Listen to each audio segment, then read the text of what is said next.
May video dito ng mga kabataang pasahero na kinumpiska ang mga laman ng kanilang bag na kanilang hand carry. At maririnig din sa video na pati yung nipper na ginagamit sa kuko ay kinuha din kasama ng mga liquid na dala-dala nila. Sayang. Sayang yung pabango at saka yung alcohol. Ayun o. Mga bawal. Hindi na nila nakawa. Sayang lang. Kaya yung talagang sinabing bawal, wag nang dalhin kasi may iwan lang naman dito. Doon sa akin eh. Kahit maliit na ganyan. Basta liquid. Hindi ako nagdadala na. Ginagay ko doon sa luggage. Dapat sa luggage. Hirap pag music ka.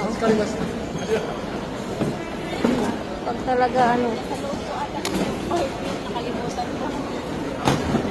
abang.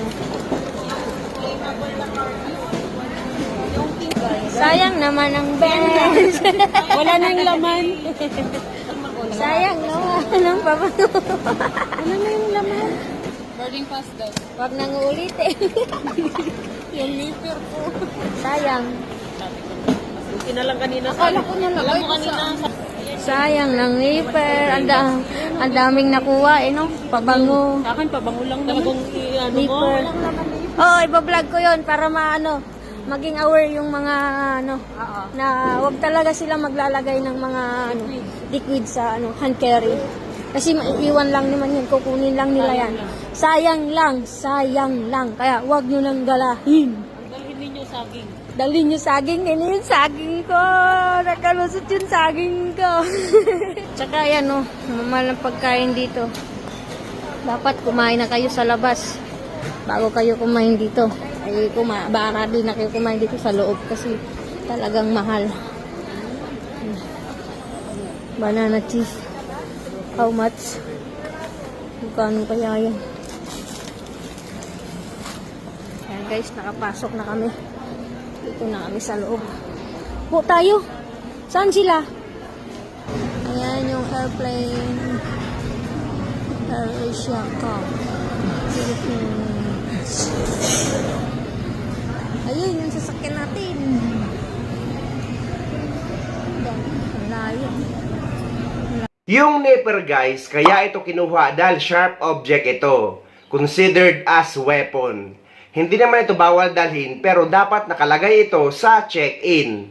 Yung mga liquid naman ay alam naman na halos lahat ng traveler o ng mga pasahero, lalong-lalo na ng mga OFW, na 100 ml lang ang dapat na nasa hand carry. Siguro mga baguhan lang silang kabataang traveler. Dahil kapag more than 100 ml ay dapat nasa check-in baggage ito.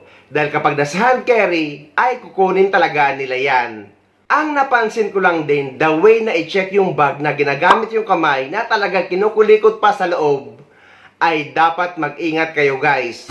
Na kapag after nyo magpa-check, lalo na sa mga OFW na may mga dalang pera at alahas, ay i-check nyo din ang bag nyo after nila ito ma-check.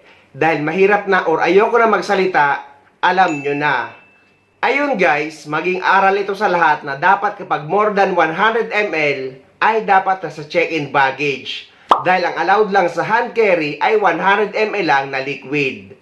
Bawal din sa hand carry magdala ng mga dilata at pati ng Nutella. Dahil gaya ng nabanggit ko sa isa kong video na ang Nutella ay merong oil sa loob na considered as liquid.